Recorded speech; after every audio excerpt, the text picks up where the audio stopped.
સમાજના બુદ્ધિજીવી પ્રબુદ્ધ લોકો સમાજમાં સારા વિચારોનું વાવેતર થાય તેવા પ્રયાસો કરી રહ્યા છે, ત્યારે સમાજને સારી દિશા બતાવવાનો પ્રયાસ જે તે સમાજના લોકો કરે છે તે પણ સ્વાભાવિક છે। સુરતના સરથાણા વિસ્તારમાં ફરજ બજાવતા એક મહિલા પીએસઆઈ અને પાટીદાર દીકરીએ પોતાના જ સમાજને અરીસો બતાવવા પટેલ સમાજના યુવાનોને સાચો રસ્તો બતાવવાનો પ્રયાસ કર્યો હતો।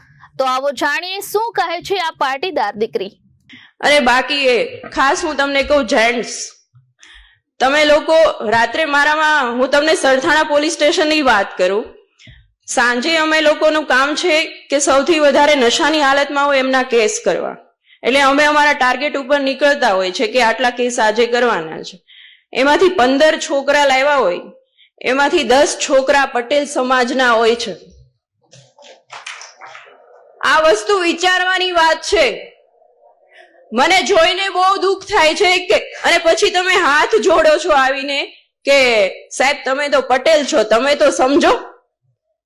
મને કોઈક આવું કે ને એટલે મને વધારે ગુસ્સો આવે છે અને હું એમ કહું છું એને કોઈ પણ ની ભલામણ આવે, કોઈ પણ ની ભલામણ આવે, પણ મારા પટેલ સમાજને તમારે છોડવાનો નથી। એક રાતી અંદર લોકઅપમાં રહેશે ને તો એને ખ્યાલ આવશે કે આ વસ્તુ ન કરાય। ખૂબ વિચારવાની વાત છે। મારે આ મતલબ અત્યારે સમાજના તમામ વ્યક્તિ બેઠા છે એટલે હું કહેવા માંગુ છું કે આ વસ્તુ વિચારવાની વાત છે। શું કામ આવું કરો છો? તમારી પાસે પૈસા છે તો સારી જગ્યાએ વાપરો ને। અને જે સાયબર ફ્રોડના કેસ આવે છે એમાં 50% પટેલ સમાજ હોય છે। શું કામ આવડા રસ્તે ચડો છો?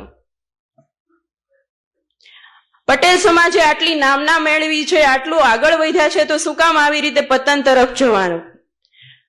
આજુબાજુના વ્યક્તિ પણ અમને એમ કહેતા હોય છે કે સાહેબ તમારો સમાજ છે, તમારો સમાજ છે। કેટલી શરમ આવે। એટલે થોડુંક વિચારવાની વાત છે। અને સ્ત્રી બાબતે તો મારે કંઈ કહેવાનું વધારે રહેતું નથી। સ્ત્રી એટલે વાત્સલ્ય, સ્ત્રી એટલે કરુણતા, અને સ્ત્રી એટલે મહાકાળી, અને સ્ત્રી એ જ મહાદુર્ગા।